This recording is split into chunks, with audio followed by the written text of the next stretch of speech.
কেমন আছেন সবাই? আশা করি সবাই অনেক ভালো আছেন। আমিও আছি, তবে মোটামুটি শরীরটা খুব একটা ভালো নেই।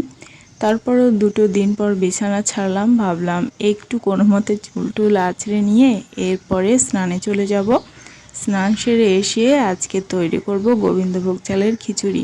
যেহেতু আজকে বছরের প্রথম দিন, সকাল সকাল পান্তা ইলিশ আর হবে না। আসলে আমাদের মতো ফ্যামিলিতে পান্তা ইলিশটা শখের হতে পারে না।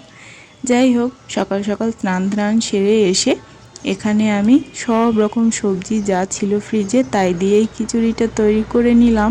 আজকে বাইরের আবহাওয়াটা একদমই ভালো না, একে তো প্রচুর গরম, তার উপরে একটু মেঘলা মেঘলা ভাব আছে।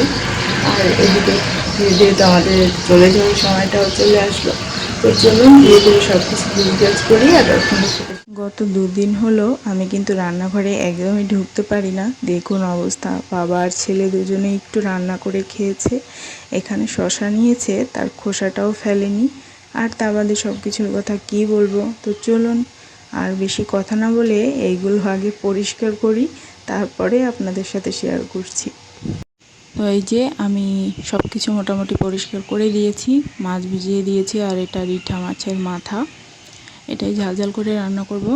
আর ভাতও চাপিয়ে দেব। যেহেতু আমি কারেন্টে রান্না করি, তাই সকালবেলায় আমি রান্না শেষ করতে চেষ্টা করি, কারণ আজকাল প্রচুর পরিমাণে লোডশেডিং হচ্ছে। তো আমি চুলাটা জ্বালিয়ে নিলাম। আর কে কে এরকম হিটারে রান্না করতেছো অবশ্যই জানিও। ভাতটাও চাপিয়ে দিই, কারণ বেশ সময় নেবে। সকালবেলা ভাতের জলটা যেহেতু ঠান্ডা থাকে। এই ফাঁকে আমি মাছের মশলা বানাই। এই যে এখানে আমি মাছে হলুদ লবণ মাখিয়ে নিয়েছি, আর মাছের সমস্ত মশলা তৈরি করে নিয়েছি। বাটা মশলাই রান্না করব। এখানে আমাদের ভাতটাও কিন্তু হয়ে গিয়েছে, তো আমি ভাতটা নামিয়ে মাছটা ভাজি বসিয়ে দেব। এই তো এবারে মাছগুলো আমি সব ভেজে নেব। আর এই মাছটা ভাজতে না আমার ভীষণ ভয় লাগে, এমন পরিমাণে তেল ছিটকে আসে যে মাছ ভাজা দিলে হাত আপনার পুড়বেই। তো সাবধানে ভেজে নিতে হয়, কিছু তো আর করার থাকে না।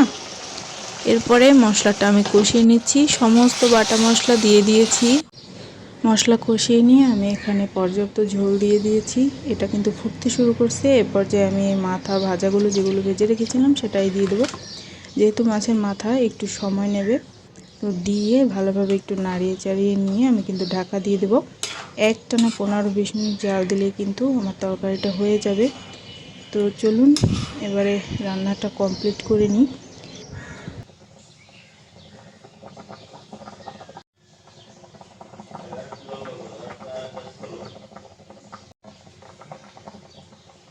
চলুন তবে ভিডিওটা আজ এ পর্যন্তই। কেমন লাগলো জানাবেন।